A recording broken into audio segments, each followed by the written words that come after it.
Hello everyone, welcome back to my channel উরুস্টিএম ওয়ার্ল্ডে তোমাদের সকলকে স্বাগত। তো আজকে দেখো তোমাদের জন্য সম্পূর্ণ একটা অন্যরকম ভিডিও নিয়ে চলে এসেছি। দেখতে পাচ্ছ এখানে কিন্তু রাস্তার ভিডিও। বলো তো এখানে কি আছে? দেখো এখানে সবাই কিন্তু বাইক নিয়ে আসছিল, আর এখানে কিন্তু প্রচুর লোকজন ছিল যারা বাইক নিয়ে আসছিল। তো তোমরা হয়তো ভিডিওটার ফার্স্টে দেখেই এবার বুঝতে পেরেছো যে আদৌ কি হতে চলেছে। দেখো প্রথমেই বলি, সব জায়গায় নায়ক নায়িকা অনেকজন আসছে, তাই নিয়ে প্রচুর ভিডিও আছে। আমি কিন্তু যদিও কোনো রকম এরকম ভিডিও করিনি, আমরা অত্যন্ত গ্রামে থাকি, আর এখানে না কোনো নায়ক নায়িকা কোনো দিনই ভুল করেও কেউ আসে না। তো এটা নিয়ে একটু সো স্যাড আমরা। তো ঠিক আছে, এরকম বড় বড় গ্রামে এরকম ছোট ছোট প্রবলেম হয়েই থাকে। আমাদের গ্রামে না নায়ক নায়িকা আসেনি তো কী হয়েছে, ও কোনো ব্যাপার না।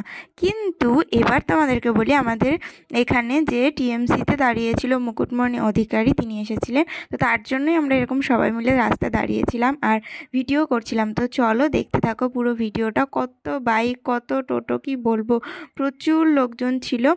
আর উনিও এসেছিলেন, তোমাদেরকে সবই দেখাবো। দেখো কত বাইক ওদিকে চলে গেছে, গাড়িও চলে গেছে, আরও সবাই আসছে। তো এবার ওনাকে দেখার পালা। তারপরে ওই যে দূরে দেখো চলে এসেছেন আমাদের এখানে যিনি ভোটে দাঁড়িয়েছিলেন, তিনি টিএমসির পক্ষ থেকে মুকুটমণি অধিকারী যিনি আছেন। দেখো গাড়ি করে যাচ্ছে, বেশ ভালো লাগছিল দেখতে। আমরাও দাঁড়িয়েছিলাম রাস্তায় সবাই।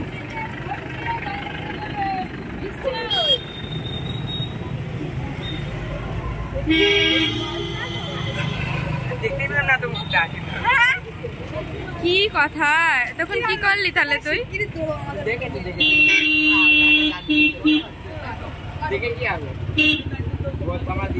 এমা এনারা আমাদের ভিডিও করছে, লোকজন কেমন আছে দেখবে না?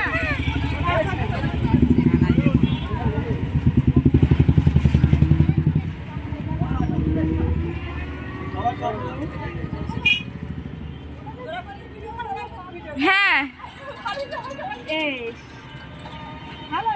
কিন্তু ফাঁকা ফাঁকা হয়ে গেছে, তাই না?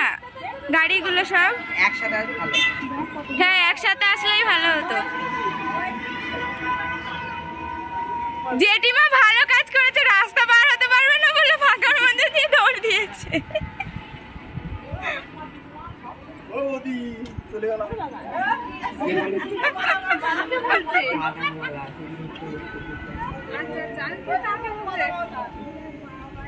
বলে দিদুন